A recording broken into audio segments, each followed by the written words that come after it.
मुझे बताओ, कोई इंसान अगर किसी भी कम्युनिटी को ज्वाइन करना चाहे तो उनको किन किन बातों का ध्यान रखना चाहिए? सर मुझे लगता है कि सबसे पहले किसी भी कम्युनिटी को ज्वाइन करना चाहिए, पहली बात ज़रूर करना चाहिए।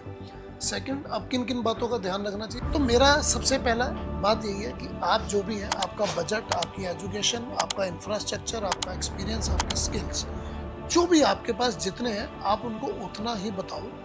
और रिप्रेजेंट होने से ज़्यादा प्रेजेंटेबल में यकीन रखो कि आपको हर चीज़ को ज़रूरी नहीं है कि आपको बहुत ही फॉर्मल वे में बताना है। दूसरा, किसी भी कम्युनिटी को ज्वाइन करो तो पहले आप ये देख लो कि अगर आप 1 करोड़ के बिजनेस की एक्सपेक्टेशन है तो क्या आप 1 करोड़ का बिजनेस दे भी सकते हो। तो आप जितना दे सकते हो और उतनी एक्सपेक्टेशन रखते हो तो मुझे लगता है कम्युनिटी में आपको 10 गुना रिजल्ट्स मिलते हैं। तीसरा, बिहेवियर बड़ा इंपॉर्टेंट है सर। कौन सी ऐसी चीज आपने करी कि इतने बड़े बड़े लोग जो आज करोड़ों का एम्पायर बना करके बैठे हुए हैं वो सहायक बिजनेस कम्युनिटी में जुड़ रहे हैं? हम सब लोग ना, कितने भी हमारा लेवल था, है या होगा, लेकिन हमारा बेस जो है वो ह्यूमैनिटी है।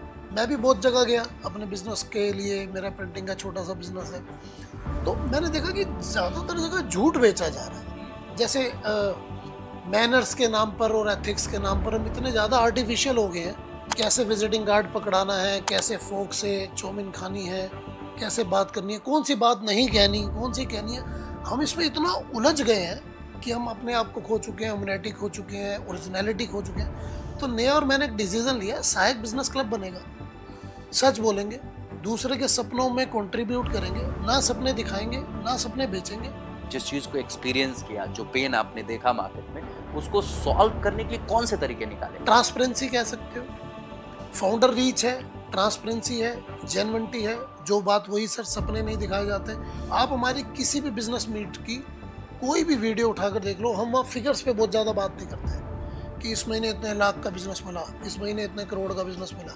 और अगर मैं आपके पॉडकास्ट पे फिगर्स की बात करूँ तो 3-4 हज़ार करोड़ वाले कई लोग हमारे सहायक बिजनेस क्लब के साथ जुड़े हैं। इसमें मैं ऐड ऑन करती हूँ कि जैसे आपने सहायक के बारे में बोला कि इसमें क्या डिफरेंट है, तो सबसे पहले तो एक मैंने लाइन सुनी थी कल ही कि जो मेरा नाम नेहा ठुकराल है और नेहा का मतलब होता है प्रेम, और हर चीज़ को मैं प्रेम के साथ जोड़ने की कोशिश करती हूँ।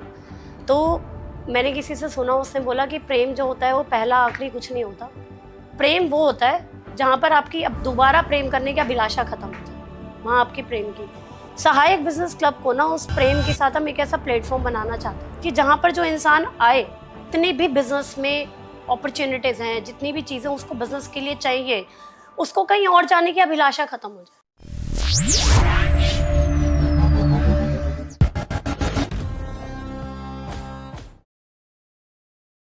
नमस्कार, प्रणाम, आप सभी का स्वागत है हमारे show the Anurag Dangi show में। और आज के हमारे मेहमान जो बन रहे हैं वो लोग हैं आपके सहायक, क्योंकि वो कहते हैं मैं हूं सहायक। तो चलिए मैं आपको मिलवाता हूं सहायक बिजनेस क्लब के फाउंडर्स जतिन जी और नेहा जी से। आपका बहुत बहुत स्वागत है हमारे इस शो में। थैंक्स फॉर इनवाइटिंग तो अस। कैसे हैं जतिन जी और नेहा बहुत जी? बढ़िया। बहुत बढ़िया सर।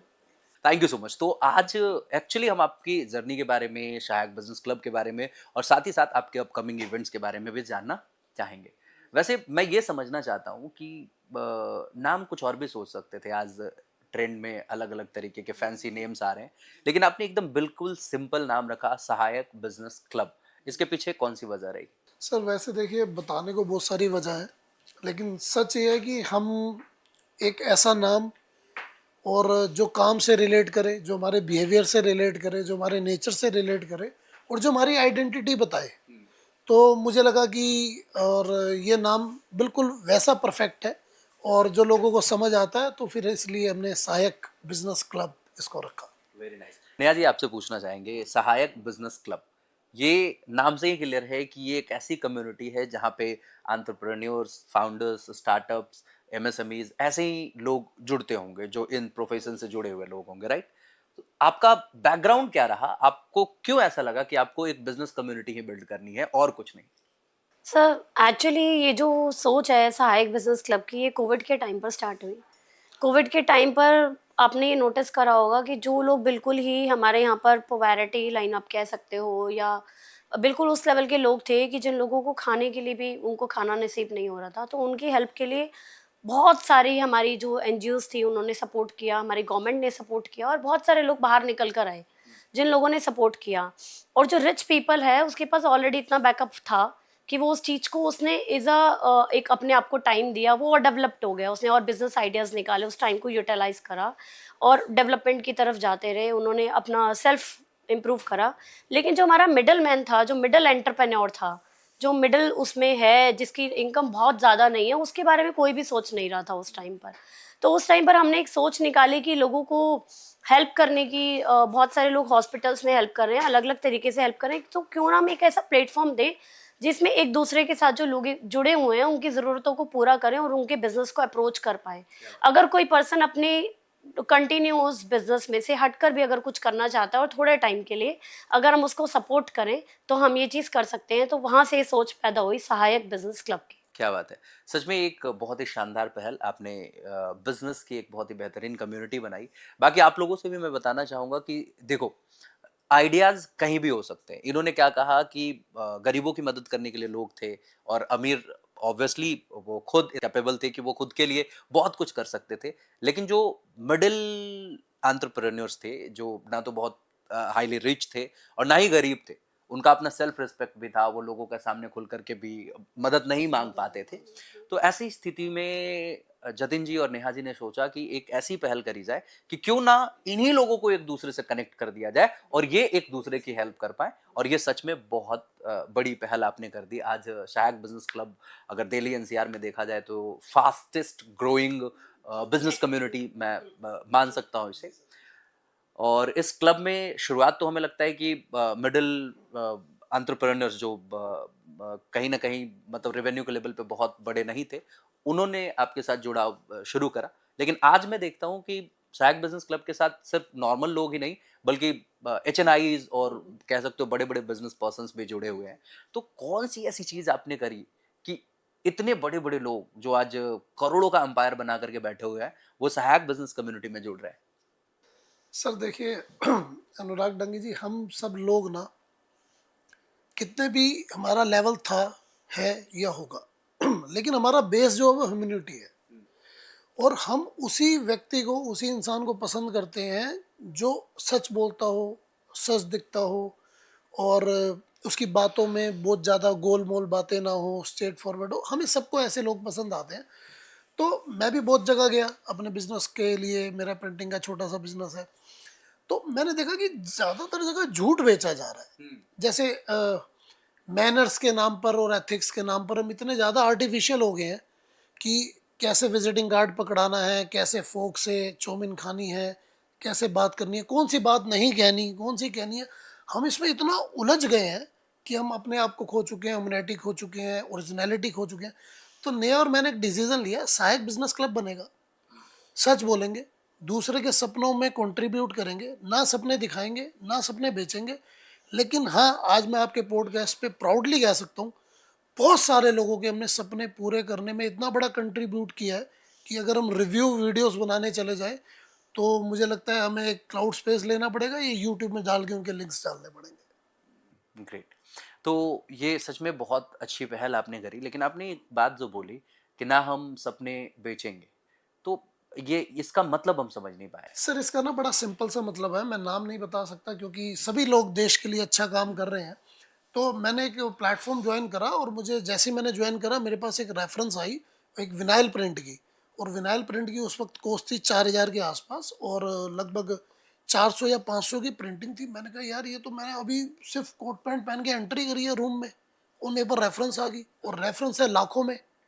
और अगर मेरी ये डील हो जाती है तो मुझे अगर 20% 10% का भी मार्जिन रखे तो 5-7 लाख रुपए की कमाई होगी। तो मैंने उस काम के लिए अपनी इमोशंस, अपने एफर्ट्स, अपना टाइम सब कुछ दिया। ऑब्वियस सी बात है, जब हमारा कोई बड़ा क्लाइंट होता है तो हम पूरी मेहनत करते हैं। तो दिल्ली का जो टॉप विनाइल प्रिंटिंग वाला है, मैंने उसके साथ मीटिंग करी। मैं कहा मुझे बेस्ट क्वालिटी बेस्ट प्राइस चाहिए, भले 1 रुपये ना कमाऊँ, मुझे ऐसे ब्रांड का काम करना है। कई बार सर हम इस चीज़ में भी आ जाते हैं कि मुझे उस ब्रांड का काम करना है चाहे कम पैसा बचे। तो मैंने मेहनत करी और उसी ग्रुप के एक बहुत अच्छे व्यक्ति थे, तो मैंने उनको बताया, मैं कहा सर मैं ऐसे ऐसे मुझे रेफरेंस मिली है। तो कह रहे जतिन जी आप कितने साल से धंधा कर रहे हो? मैं कहा सर काफ़ी टाइम हो गया। कहते नेटवर्किंग प्लेटफॉर्म आपने कब ज्वाइन करा? मैं कहा सर मेरा फर्स्ट है। कह रहे आपको दाना डाला है। तो मैं मतलब एकदम ऐसा हो गया कि यार ये तो बेवकूफ और सपने बेचने वाली बात है।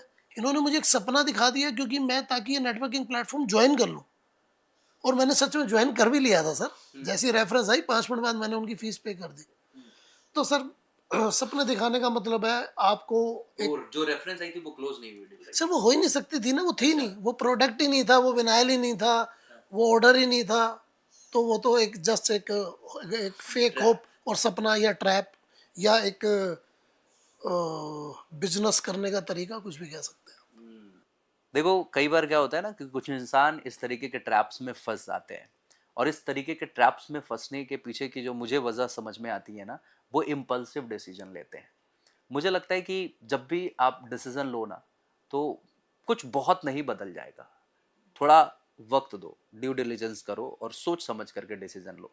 ये इम्पल्सिव डिसीजन कई बार तो आपके फेवर में होता है, बट 95% चांसेस ऐसे हैं कि इम्पल्सिव डिसीजन आपको कहीं ना कहीं बाद में रिग्रेट करने में मदद करेगा। कई बार आप मॉल्स में जाते हैं और आपको मन करता है ये खरीद लेते हैं, ये खरीद लेते हैं, ये खरीद ले, और खरीदने के बाद जब घर आते हैं तो आपका महीने का बजट हिलता है, तो फिर लगता है यार ये गलत मैंने कर लिया था। आप सेल में देखते हो, कभी फ्लिपकार्ट अमेजोन पे सेल आ गई और आपको लगता है ये भी खरीद लो, वो भी खरीद लो, वो भी खरीद लो। मतलब सेल आ गया इसका मतलब ऐसा थोड़ा है कि सब कुछ खरीद लो, जो ज़रूरत की चीज़ है वही खरीदना है। हाँ, तो इम्पल्सिव डिसीजन से अगर इंसान बचे तो शायद इस तरीके के डिसीजन से बचा जा सकता है। बाय द वे, आपने जिस चीज़ को एक्सपीरियंस किया, जो पेन आपने देखा मार्केट में, उसको सॉल्व करने के लिए कौन से तरीके निकाले? अभी जैसे सहायक बिजनेस क्लब में अगर कोई आता है तो क्या ऐसी चीज़ है जो उसको वहां से डिफरेंट दिखेगी? सर सबसे अच्छी बात हम दोनों फाउंडर्स की ये है कि एक तुम ब्रदर सिस्टर है। मतलब ये मैं यहाँ पर स्पेशल इसलिए बता रहा हूँ कि लोग कहते हैं कि रिश्ते काम नहीं आते।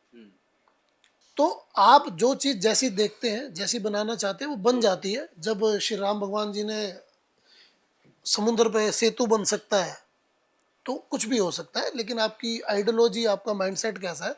तो सर सहायक बिजनेस क्लब में ना सबसे पहले आपको सबको ये दिखता है कि हमें नेहा और मुझे बताना पड़ता है कि हम फाउंडर हैं। हमारा वहाँ कोई डिफरेंट एटीट्यूड नहीं है, एक कोई अलग कुर्सी नहीं है, कोई अलग हमारा टाइम नहीं है। हम जो लीडर्स टीम बनाते हैं, जो उस महीने की मीटिंग को होस्ट करता है, वो ये तय करता है कि फाउंडर्स आज इस मीटिंग में कितना बोलेगा। वो हमारा टाइम डिसाइड करता है, फाउंडर्स डिसाइड नहीं करता कि आपका क्या टाइम है। तो ट्रांसपेरेंसी कह सकते हो। और फाउंडर बॉडी रीच में बहुत सारे नेटवर्किंग प्लेटफॉर्म हैं जिनके डायरेक्टर के साथ आपको चाय पीने में 10 साल लग जाएंगे।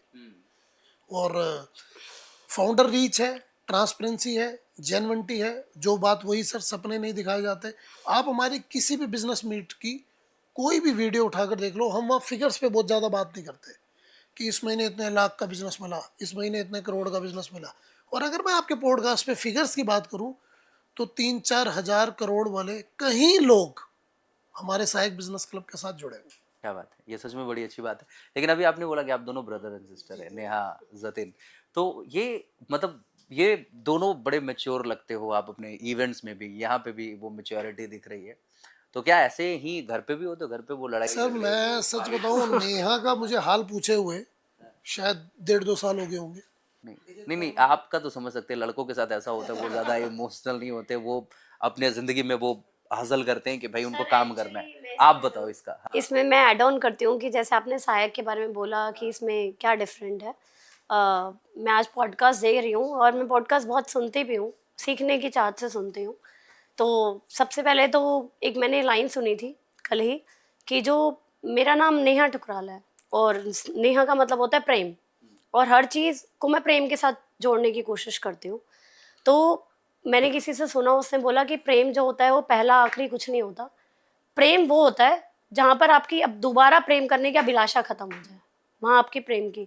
सहायक बिजनेस क्लब को ना उस प्रेम के साथ हम एक ऐसा प्लेटफॉर्म बनाना चाहते हैं कि जहाँ पर जो इंसान आए, जितनी भी बिजनेस में अपॉर्चुनिटीज हैं, जितनी भी चीज़ें उसको बिजनेस के लिए चाहिए, उसको कहीं और जाने की अभिलाषा खत्म हो जाए। क्या बात है, मतलब आप किसी इंसान के लिए फाइनल डेस्टिनेशन बनना चाहते हैं कि भाई इधर आ गए हो तो और तुम्हें कुछ सोचने की जरूरत नहीं, मैं हूँ तुम्हारी सारी जरूरत पूरा कर। सर उसमें क्या है कि एक चीज़ जो होती है बिजनेस में, आपको क्या चाहिए होता है, बहुत सारे लोग कहते हैं कि मोटिवेशन सर सुनने से नहीं आता, आपको लाइव वहाँ पर चाहिए होता है। तो हमने बहुत सारे लोग हमारे यहाँ पर प्लेटफॉर्म पे ऐसे हैं जिनको उससे पहले बोलना नहीं आता था, तो उनको स्टेज मिल गया। बहुत सारे लोग ऐसे होते हैं कि जो कमा तो रहे हैं लेकिन उनको लोग जानते ही नहीं है, तो उनको एक वहां पर पहचान मिली, वहां पर आने के बाद लोगों को जानने लगे कि अच्छा ये इतनी बड़ी कंपनी के मालिक है, हमने इस कंपनी के बारे में सुना था बट हम इनके बारे में नहीं जानते थे। कुछ लोग ऐसा हैं कि जिनके पास स्किल्स बहुत अच्छे हैं, वो लोगों के साथ बांटना चाहते हैं लेकिन कहाँ बांटें, तो उनको हमने एज अ ट्रेनर यहाँ पर बुलाया, तो उन्होंने ट्रेनिंग दी, हमारे मेंबर्स ने हमें एज अ ट्रेनर ज्वाइन करा। और कुछ लोग ऐसे हैं कि जो बिजनेस के एक मुकाम पर पहुंच चुके हैं, जो चाहते हैं कि मैं लोगों की लाइफ में वैल्यू एडिशन करूं और लोगों को भी अपने बिजनेस में उस तरीके से जोड़ पाऊं, क्योंकि जो बड़े इंडस्ट्रीज को जब हम देखते हैं ना, हमें ऐसा लगता है कि इसको अप्रोच करना बहुत डिफिकल्ट है और एक्चुअली होता भी है, लेकिन सहायक बिजनेस क्लब ने हमने उन लोगों को अप्रोचेबल बनाया। उनको भी बहुत सारी छोटी छोटी चीज़ों की ज़रूरत पड़ती है। कभी एक ऑफिस का मालिक है जिसके 15 ऑफिस हैं, उसको भी ज़रूरत पड़ती है कि आज मेरे एक ऑफिस का इंटीरियर डेकोरेशन मैंने कराना है, तो मैं एक पर्सन को कांटेक्ट करूं और मेरे पास अप्रोचेबल है और वो आ जाए, मैं बहुत सारे ईमेल्स और इन सब चीज़ों में नहीं पढ़ूँ लॉन्ग प्रोसीजर में।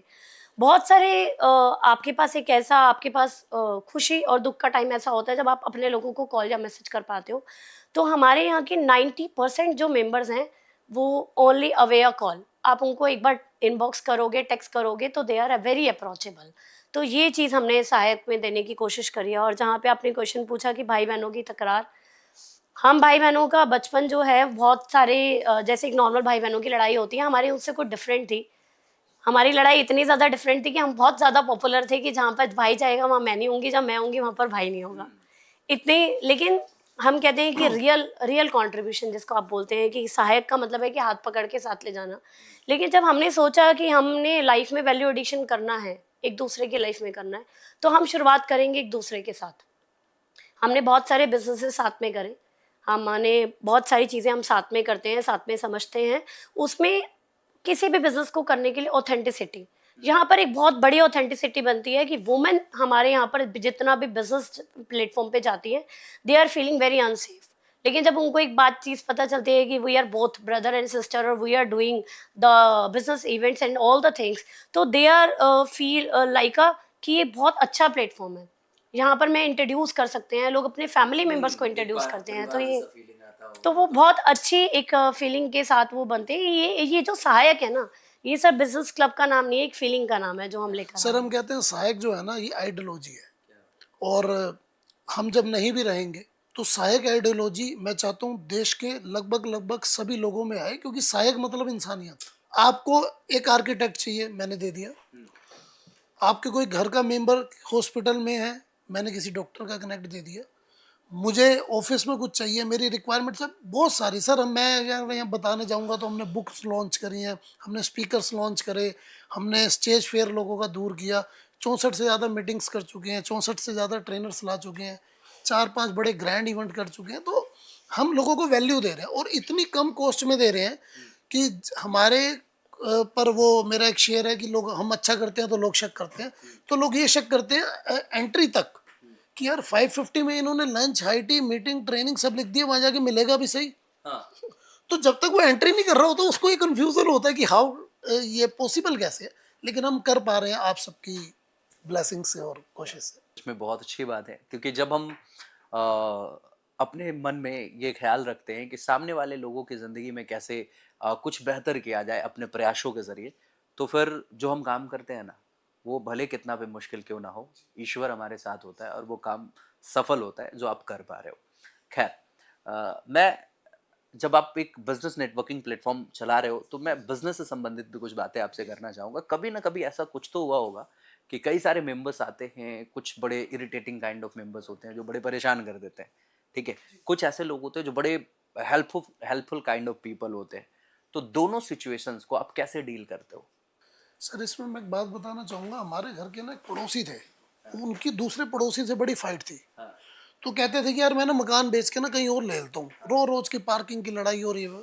तो मेरे दादाजी ने उसे बात कही कि ये तो बड़ा अच्छा सोल्यूशन है कि आप मकान बेच के दूसरी जगह ले लोगे, लेकिन मेरे को एक दिक्कत है इस बात में।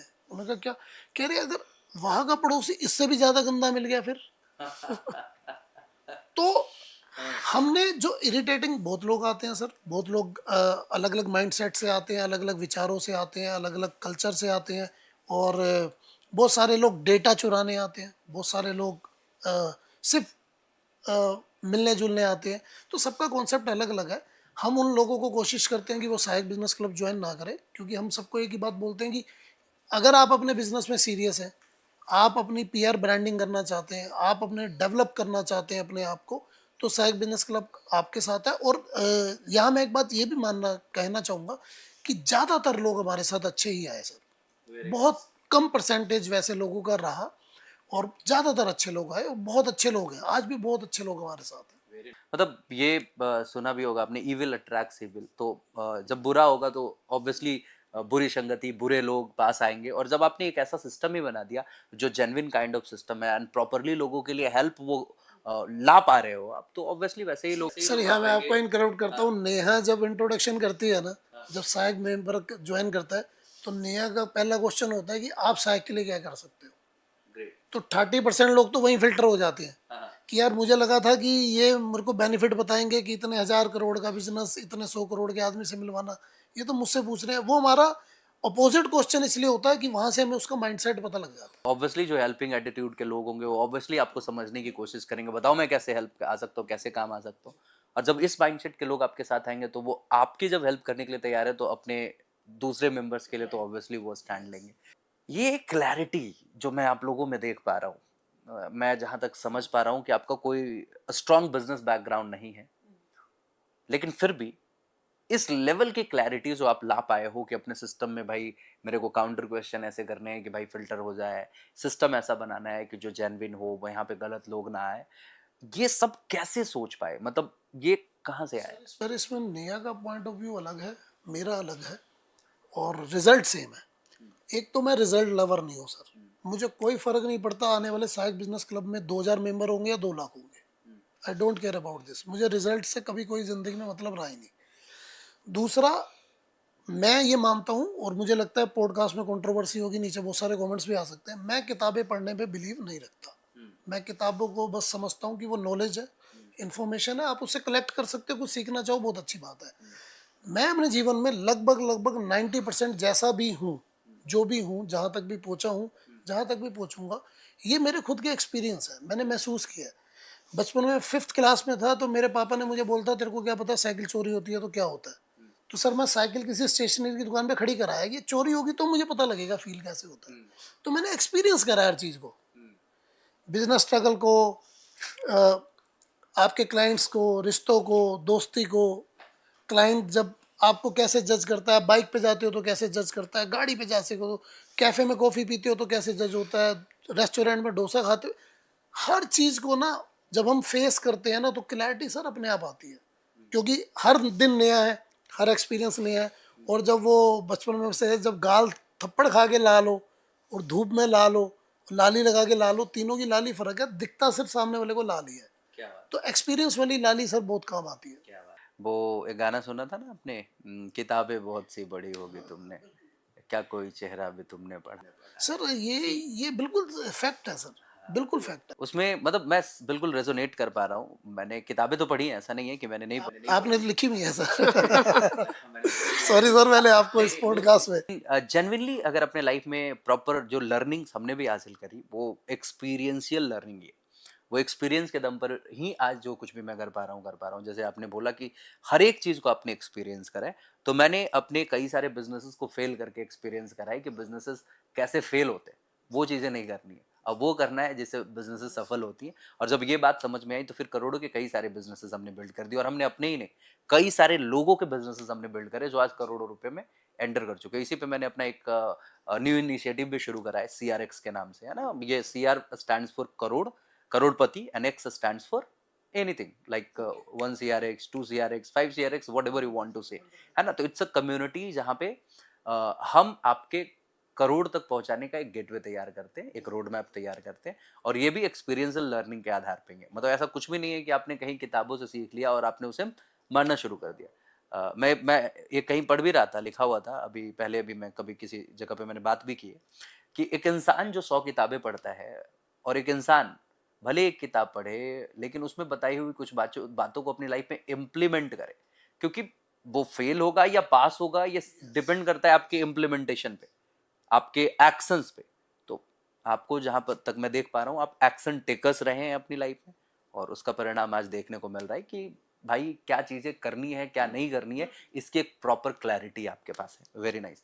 हमारे साथ नेहा जी हैं, जैसा उन्होंने बताया कि आपका थॉट प्रोसेस अलग है और होना भी चाहिए। आप बता रही थी कि आप क्लैरिटी कोच के तरीके से भी अपने को पोजीशन करते हैं, लोगों को क्लैरिटी देने में हेल्प करते हैं। तो आप मुझे बताओ कि आपका अपना क्या इनटेक इस पे, ये कैसे? सर आपने बात कही बिजनेस बैकग्राउंड की और जतिन जी ने बात करी एक्सपीरियंसेस की। कुछ एक्सपीरियंसेस होते हैं कि जो हम खुद लेते हैं, लेकिन कई बार ऐसा होता है कि हम सामने वाले के एक्सपीरियंसेस से बहुत कुछ सीख लेते हैं। जैसा कि मैंने पहले भी मेंशन किया कि मैं हर चीज़ को एक प्रेम के साथ जोड़ने की कोशिश करती हूँ। तो हमारे यहाँ पर ना इंडियन कल्चर में लड़कियों को लक्ष्मी का रूप माना जाता है।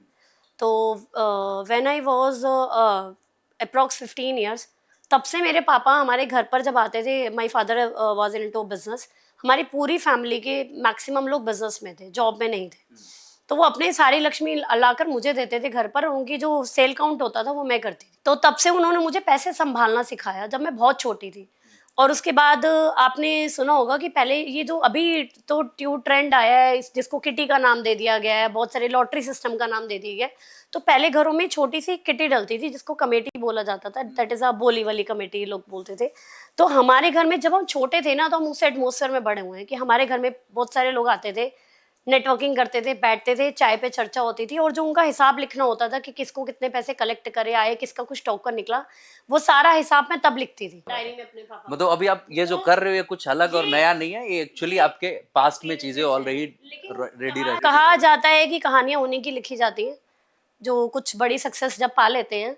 तो ये कहानियां बताई पहले नहीं गई थी, लेकिन ये जो बिजनेस है खून में वहां से था। उसके बाद I was a CA student. मैंने उस कॉर्पोरेट ऑफिस में, आज इस पॉडकास्ट में नाम मेंशन नहीं कर सकती, वहां पर मैंने उस इंडस्ट्रीज के साथ काम करा है कि जहाँ पर हिसाब तो वाइट का हमें करना होता था क्योंकि I was a senior accountant, लेकिन वहां पर बोरी भरकर पैसे आते थे, अच्छा। तो उनका हिसाब भी रखना पड़ता था। तो वाइट वाले भी देखे हैं, ब्लैक वाले भी देखे हैं, बचपन से बहुत वो वाला टाइम भी देखा है बिजनेस का कि जब मैं पापा को बोलती थी पापा क्या बात है आज बहुत कम है, ये तो मैं जितने रोज काउंट करती हूँ उतने नहीं है। तो वो हिसाब भी देखा है और लोगों की वो मजबूरियां भी देखी हैं जब वो अपनी किटेस को, लॉटरीज को सिर्फ इसलिए 1 साल से वो जोड़ रहे होते हैं। 20 मंथ्स की होती थी सर वो तब। तो 15 to 16 मंथ वो पर्सन एक आस के साथ जोड़ता है कि जब ये मेरे पास पैसे आएंगे और मैं उसको किसी अच्छी जगह पे इन्वेस्ट करूंगा, और उसके घर में कोई ऐसे मेडिकल इमरजेंसी ऐसा कुछ हो जाता है कि वो बिल्कुल पैसे ऐसे पानी की तरह निकल जाते हैं उसके हाथ से। तो वो पेन भी देखा है और बहुत सारा पैसा भी एक साथ देखा है। तो वो ये जो स्टेबिलिटी है जीवन में, जो क्लैरिटी आई है, वो उसी एक्सपीरियंस के साथ आई है। मतलब ये फाउंडर्स जो आपको यहाँ पे नजर आ रहे हैं शायक बिजनेस क्लब के फाउंडर्स हैं, और इन्होंने अपने आप को किताबों के जरिए नहीं बल्कि एक्सपीरियंसेस के दम पे बनाया है। इन्होंने पेन को भी महसूस किया, गेन को भी महसूस किया, और आज ये प्रॉपर कैलकुलेटिव तरीके से सहायक बिजनेस के मेंबर्स को प्रॉपरली गाइड भी कर पाते हैं, उनको सहायता भी दे पाते हैं। ऑलरेडी ये सहायक बिजनेस क्लब है तो सहायता भी दे पाते हैं और उनके बिजनेस को कहीं ना कहीं स्केल कर पाते हैं। ये बहुत अच्छी सी बात है। बस आपसे 2 आखिरी के सवाल। पहला तो ये, आप मुझे बताओ कि कोई इंसान अगर किसी भी कम्युनिटी को ज्वाइन करना चाहे तो उनको किन किन बातों का ध्यान रखना चाहिए? सर मुझे लगता है कि सबसे पहले किसी भी कम्युनिटी को ज्वाइन करना चाहिए, पहली बात ज़रूर करना चाहिए। सेकंड, अब किन किन बातों का ध्यान रखना चाहिए, तो मुझे लगता है कि आपको बहुत ज़्यादा आर्टिफिशियल, और क्योंकि मैं देखता हूँ कि जैसे मैं अगर अपनी बात करूँ, मैं अपना एक्सपीरियंस फिर बताता हूँ। मेरा ऑफिस नहीं था, तो मुझे लगता था कि यार यहाँ मैं सबको बताऊँगा मेरा ऑफिस नहीं है तो शायद मेरी इमेज उतनी बिल्ड नहीं हो पाएगी। तो वहाँ पे सब लोगों ने बताया मेरा इस सेक्टर में ऑफिस है, मेरा वहाँ ऑफिस है। तो जब फिर हम शाम को चाय पीने बैठे तो पता लगा उसमें से 8 लोगों का ऑफिस नहीं है। तो जो लोग कह रहे हैं मैं गाड़ी में आ रहा हूँ, तो वो तो नीचे होटल में ऑटो पे उतर रहा है, वो बाइक दूर खड़ी आके 5 स्टार होटल में एंट्री कर रहा है। तो मेरा सबसे पहला बात यही है कि आप जो भी हैं, आपका बजट, आपकी एजुकेशन, आपका इंफ्रास्ट्रक्चर, आपका एक्सपीरियंस, आपके स्किल्स, जो भी आपके पास जितने हैं, आप उनको उतना ही बताओ। और रिप्रेजेंट होने से ज़्यादा प्रेजेंटेबल में यकीन रखो कि आपको हर चीज़ों को ज़रूरी नहीं है कि आपको बहुत ही फॉर्मल वे में बताना है। दूसरा, किसी भी कम्युनिटी को ज्वाइन करो तो पहले आप ये देख लो कि अगर आप 1 करोड़ के बिजनेस की एक्सपेक्टेशन है तो क्या आप 1 करोड़ का बिजनेस दे भी सकते हो। तो आप जितना दे सकते हो और उतनी एक्सपेक्टेशन रखते हो तो मुझे लगता है कम्युनिटी में आपको 10 गुना रिजल्ट्स मिलते हैं। तीसरा, बिहेवियर बड़ा इंपॉर्टेंट है सर। आप 2 करोड़ की गाड़ी पे हो या हेलीकॉप्टर से हेलीपैड पे लैंड करके मीटिंग अटेंड करो। सामने वाला आपको वैल्यू तभी देगा जब आप उसको वैल्यू दोगे, सिंपल सा। तो आप दूसरे को वैल्यू दो और क्लैरिटी पे रहो और ट्रांसपेरेंसी के साथ काम करोगे तो कम्युनिटी आपको बहुत कुछ देती है। मेरे को लगता है इतना देती है कि शायद कहना नहीं चाहिए, कंट्रोवर्सी हो जाएगी। आज का भगवान, आज का गुरु बिजनेस का आप नेटवर्किंग प्लेटफॉर्म को कह सकते हो अगर आपको यूज करना आता है तो। बहुत ही शानदार बात कही आपने। और एक बहुत अच्छी चीज आपने कही, रियलिटी के बारे में आपने बात करी कि आज इंसान जो है जितना है उससे कहीं बहुत बड़ा खुद को दिखाने की कोशिश करता है। और इस चक्कर में क्या होता है कि सामने वाला इंसान जैसा वो दिखाने की कोशिश कर रहा है वैसा ही अज्यूम करता है, और उस तरीके से एक तरीके से को आप पे मतलब फेक एक्सपेक्टेशंस हो जाती हैं। और जब वो एक्सपेक्टेशंस टूटती हैं ना, तो फिर आप जिस उम्मीद के साथ आए थे वो कहीं ना कहीं ना तो आपकी फुलफिल होगी ना तो सामने वाले की फुलफिल होगी। तो it's better be real, B genuine. आप जैसे भी आते हो, जैसे भी चलते हो, आप अगर अगर सर इसमें सॉरी दिखाते हो तो आपको कोई फर्क नहीं पड़ता इंटरप्ट कर रहा हूँ। मैं कहता हूँ कि अगर झूठ भी बोलना है, हाँ, आप बोलो। हाँ, आप कहो मेरे 3 ऑफिस हैं, बोलो झूठ। हाँ, आप कहो कि मैं 2 करोड़ की गाड़ी पे आता हूँ, मैं 5 स्टार से नीचे डिनर, लेकिन उस झूठ को मेंटेन भी तो कर रहा हूँ। सही बात है। 10-20 साल 30 साल का आपके पास बैकअप होना चाहिए। आज मैं आपके पॉडकास्ट पे आऊँ, मैंने कहा मैं BMW में आऊँ, तो फिर अगर 10-20-30 हज़ार रुपये मेरे BMW में आने के रेंट पे लग भी गए तो मुझे अब हर पॉडकास्ट में सर ये मेंटेन करने हैं। तो झूठ बोलने में बुराई नहीं है, झूठ हम मेंटेन कर पा रहे हैं नहीं कर पा रहे हैं, ये प्रॉब्लम है सर। लोग झूठ बोलने के बाद मेंटेन नहीं कर। एक्चुअली वो बोल तो देते हैं लेकिन मेंटेन करना इतना आसान भी कहाँ है। वो तो मतलब अपनी औकात से ज्यादा बाहर चले गए ना, दैट्स द थिंग। सी तो और आज चीजें बदल गई हैं। आज ना तो लोग आपकी बड़ी गाड़ी देख रहे हैं, ना तो लोग आपके मतलब बहुत अच्छी ड्रेसिंग्स देख रहे हैं, आपके ब्रांड्स देख रहे हैं। ऐसा कुछ नहीं है। आज सिंपल लोग देख रहे हैं कि आप उनकी लाइफ में किस तरीके से काम आ सकते हो, दैट्स द थिंग। और ज्यादा कुछ नहीं देखते। मैं तो अपनी लाइफ में बहुत पहले, आज से 5-7 साल 10 साल पहले शायद कभी दिखाने की जरूरत पड़ती हो तो कहीं पे मैंने शो ऑफ किया हो, बट अब चीजें कंप्लीटली बदल गई हैं। अब तो लगता है कि यार जो है वो भी मत बताओ, एकदम सिंपल शांत रहो। और 2-3 चीजें सामने वाले इंसान की लाइफ में कोशिश करो कि आप कैसे हेल्प कर सकते हो, उनकी लाइफ को कैसे आप बेटर बना सकते हो। आप मत दिखाओ अपनी गाड़ी, ना मत दिखाओ बढ़िया गाड़ी, मत दिखाओ बढ़िया कपड़े, मत दिखाओ बढ़िया घर, मत दिखाओ अपने ऑफिसेस, लेकिन सामने वाले की लाइफ में थोड़ी वैल्यू एडिशन कर दो। सामने वाला इंसान आपसे पूछने तक नहीं आएगा, वो खुद ही आपके बारे में जो ख्याल बनाएगा ना, वो मतलब आपकी गाड़ी, बंगलो और बाकी सारी चीजों से बहुत ऊपर का होगा। तो ये मैंने पर्सनली फील किया है एक्चुअली। पहले जब उस दौर में जब थोड़ा बहुत शो ऑफ वाली बातें मेरे अंदर भी थी, क्योंकि वक्त के साथ इंसान बदलता है, तो उस वक्त बहुत लोग जुड़े, लेकिन जितनी तेजी से जुड़े उतनी तेजी से कटे भी। लेकिन आज जो लोग जुड़ते हैं ना, वो छोड़ते नहीं मेरे को, ठीक है। जबकि आज मैं कुछ नहीं दिखाता, मैं मेरे को पैदल चलते देख लोगे, ऑटो में देख लोगे, मैं नॉर्मली कहीं पे ठेले पे रेडी पे कहीं मिल जाऊंगा और सिंपली मैं मिलूंगा। सर पहले लोग आपकी चीजों से अट्रैक्ट थे, अब वो तो ये मैं पर्सनली फील कर पा रहा हूँ एक्चुअली। और ये मतलब अब जब वो आते हैं ना, तो मैं कैसे भी रहूं, they are not going to ask me कि यार तेरी गाड़ी कहाँ है, तेरा घर कहाँ है, तेरी ऑफिस कहाँ है। They don't ask. मेरे से पूछते ऑफिस है या नहीं, मेरे तो ऑफिस ही नहीं है, ठीक है, मैं तो घर से काम करता हूँ यार, एक लैपटॉप मेरी जिंदगी है, मेरी उसी से जिंदगी चल रही है, दैट्स सिंपल। कितने पैसे बना लिए यार, मैंने तो नहीं बनाए। हाँ वही वाली बात है। तो अब इसके बाद वो मैं फील कर रहा हूँ, इसलिए बता पा रहा हूँ। और अब मैं देखता हूँ तो लोग कनेक्ट होते हैं तो वो कनेक्टेड रह जा रहे हैं। सी अब मुझे नहीं पता, हर बिजनेसेस की अपनी डिमांड है, लेकिन मुझे लगता है कि ओरिजिनलिटी, रियलिटी हर जगह एक्सेप्टेबल है। हमारे फाउंडर्स भी हैं, मैं उनका नाम लूंगा, जबकि ब्रह्मास्त्र करके हमारी एक न्यूली लॉन्च्ड कंपनी है, रुद्र प्रताप सिंह उनका नाम है पूरा। वो जब मेरी लाइफ में आए तो जब मैंने उस बंदे को देखा तो मुझे लगा तो यार ये तो हमसे भी ज्यादा ओरिजिनल है। मतलब वो एकदम जब अपने आप को प्रेजेंट किया हमारे पास, जबकि he was earnings in lakhs in corporates, और जब मेरे पास आया तो मतलब आई वाज फीलिंग कि मे बी 10-15 हज़ार रुपए की सैलरी होगी इस बंदे की। एंड उसकी जो अपनी टैलेंट है, उसका जो अपना कैलिबर है, वो जब मेरे सामने बैठा और जब डिस्कशन शुरू हुए तो परत दर परत मेरे को जब ओपन होना शुरू किया, यार ये तो बड़ा कमाल का बंदा बैठा हुआ है। और फिर फाइनली हमने उन्हें एज ए को फाउंडर अपनी कंपनी में जोड़ा भी। और मैं ये प्राउडली कहता हूं कि उस बंदे के आने से मेरी लाइफ बहुत ही ट्रांसफॉर्म हुई है। सी जबकि वो मेरे साथ पहली दफा मिला तो मैं कुछ भी अज्यूम ही नहीं कर सकता था कि ये क्या कर सकता है। एक सिंपल सा बंदा है, सिंपल सा लड़का है, क्या ही कर लेगा ये, लेकिन उसने मेरी पूरी लाइफ को ट्रांसफॉर्म कर दिया। तो जो ओरिजिनल, देखो ये भी प्रॉब्लम है, लोग शो ऑफ इसलिए भी करते हैं ना कि कुछ लोग ऐसे भी हैं जो उन्हीं लोगों को एक्सेप्ट करते हैं जो दिखावा ज्यादा कर रहे हैं, तो इसलिए उनकी मजबूरी भी हो जाती है। तो I would say to them only, जो लोग सिर्फ और सिर्फ बाहरी आवरण देख के जज करते हो कि ये कैसा इंसान है और क्या होगा, आई वुड सजेस्ट यू कि आप सुनो हर इंसान को, शायद वो इंसान आपके ज्यादा काम आ जाएगा जिसे आपने पहले जज कर लिया था कि अरे ये किस काम का है।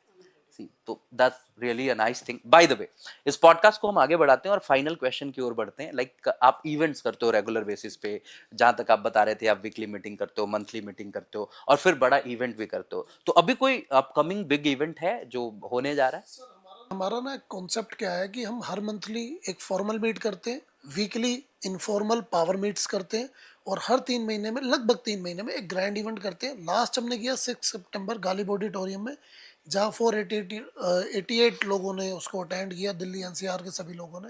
और जहाँ आप ऐसा आपका नाम बोलता है सर, अनुराग डांगी, एक बड़ा नाम जिन्होंने एआई पे बहुत सारे मिथ और ट्रेनिंग और बहुत सारा ऐसा अवेयरनेस दिया जो शानदार रहा। तो अब हमारा जो नेक्स्ट है वो 10 जनवरी शनिवार इंडिया इंटरनेशनल सेंटर में सहायक बिजनेस क्लब करने जा रहा है, Sahayak business expo. Oh great, मतलब this is going to be a different concept. Sir इसमें बिल्कुल डिफरेंट कॉन्सेप्ट ये है कि इंडिया इंटरनेशनल सेंटर दिल्ली की सेंट्रल स्पेस है, लग्जरी स्पेस है, प्रीमियम स्पेस है, और यहाँ पर दिल्ली एनसीआर से नहीं और लगभग कई स्टेट से लोग आएंगे, आपके प्रोडक्ट को देखेंगे, आपकी सर्विसेज को देखेंगे, आपके प्रोडक्ट सर्विसेज को समझेंगे, कोलैबोरेशन करेंगे, आपको वेंडर्स मिल सकते हैं, क्लाइंट्स मिल सकते हैं। तो हमारा कॉन्सेप्ट ये है कि आपका बिजनेस बिजनेस या आप खुद, जैसे एक ऑथर है तो उनका बिजनेस नहीं है लेकिन उनकी बुक ही उनका हथियार है, उनका बुक ही उनकी ब्रांडिंग का पार्ट है या एक सेल्फ ब्रांडिंग है। तो आपकी बुक हो, आपका प्रोडक्ट हो, आपकी सर्विसेज हो, आप खुद हो, तो वहाँ आपको बहुत सारे business entrepreneur, industrial, government delegates और शायद कुछ पॉलिटिशियंस सब आपको वहाँ मिलने आ रहे हैं सर 10 जनवरी को इंडिया इंटर। तो इतने सारे लोगों से मिलने की अपॉर्चुनिटी आप दे रहे हो, तो इसके टिकट साइज भी 4-5 हजार? सर इसका 5,000 से भी बहुत ज़्यादा अमाउंट है। और जैसे हमने आपको पॉडकास्ट की स्टार्टिंग में बताया कि सहायक ना शक पैदा करता है ये इतना सस्ता कैसे। तो सर वो इस बार हमने जो विजिटर एंट्री रखी है वो ₹199 रखी। माय गॉड, सीरियसली कैसे मैनेज कर पाते हो इतना बड़ा इवेंट, ये भी जानना चाहेंगे हम। सर ये ना बिजनेस इवेंट हमारे जितने भी हो पा रहे हैं वो हमारे सहायक की वजह से हो पा रहे हैं। और हमारे सहायक हम इतने मजबूत हैं कि अगर आज हम 50 लाख का भी इवेंट हम प्लान कर लें तो मेरे पास हमारे ऐसे सहायक हैं, ऐसे रतन है, ऐसे जैम है, तो कहेंगे जतिन जी आपको सिर्फ ये सोचना है कैसे करना है। तो सर हमारे साथ हम 199 में कर रहे हैं। और यहाँ मैं एक चीज़ और मेंशन करना चाहता हूँ कि सहायक बिजनेस क्लब अपने मेंबर्स को यहाँ पर product display, standard display, stage introduction, honour, lunch, tea, meeting, training, सब कुछ 1250 रुपए में। क्या अपने अपने मेंबर्स, सहायक मेंबर्स को विद स्टॉल सर, स्टॉल्स वगैरह विद लगाने स्टॉल, जिसमें सर पॉडकास्ट है तो बड़ा अनफिल्टर्ड बात करते हैं, जिसमें टेंट वाले का जो बिल है वो 670 रुपए खाली टेबल का है, 1250। और वो भी उसमें इंक्लूडेड वो है? सब एवरीथिंग इंक्लूड्स। ये सच में कमाल है अगर आप इस प्राइसिंग पे चीजों को कर रहे हो। खैर प्राइस तो बहुत अधिक मैटर नहीं करता, मैं तो इस बात को मानता हूँ कि जब भी प्राइस की बात हो ना तो आप आरओआई के बारे में सोचो, आपका रिटर्न ऑन इन्वेस्टमेंट क्या है। अगर मैं 1500 रुपये भी लगा रहा हूँ तो वहाँ अगर रिटर्न ऑन इन्वेस्टमेंट कुछ नहीं है तो नहीं लगाऊंगा। अगर मैं 50,000 रुपये लगा रहा हूँ लेकिन रिटर्न ऑफ इन्वेस्टमेंट वहाँ पे बहुत बड़ा है तो मैं वहाँ पे ही जाऊंगा। लेकिन अगर ऐसा हो कि कम पैसे में बहुत बड़ा रिटर्न मिल रहा हो तो जाऊंगा ही जाऊंगा, और फिर बाकी को लोगों को भी अपील करूंगा कि आप भी आइए। I am highly influenced from this all guys, ये जतिन जी, नेहा जी, और इनकी जो स्पिरिट है, काम करने का तरीका है, और इनका जो वो कह सकते हो कि अपनापन, मतलब आप कभी भी सहायक बिजनेस में जुड़ोगे तो आपको ये एहसास ही नहीं होगा कि ये आपकी अपनी कम्युनिटी नहीं है। मैं मुझे लगता है कि यार सहायक बिजनेस तो मेरा ही है, और इन्होंने टैगलाइन ही बना रखा है, देखो ना, इन्होंने अभी मुझे कुछ दिया है और इन्होंने मेरे नाम के साथ क्या लिख रहा है, मैं हूं सहायक। मतलब see, this is the gesture you show for the people. तो मुझे लगता है कि कोई लोग आपसे दूर कैसे जाएगा, आपके साथ जुड़ा ही रहेगा। तो सर इसलिए मैं सबको इनवाइट करना चाहता हूँ कि बुक माई शो, ऑल इवेंट्स, बहुत सारी वेबसाइट्स, पोर्टल है, आप कहीं भी जाइए। 10 जनवरी सहायक बिजनेस एक्सपो सर्च कीजिए, 199 की टिकट बुक कीजिए।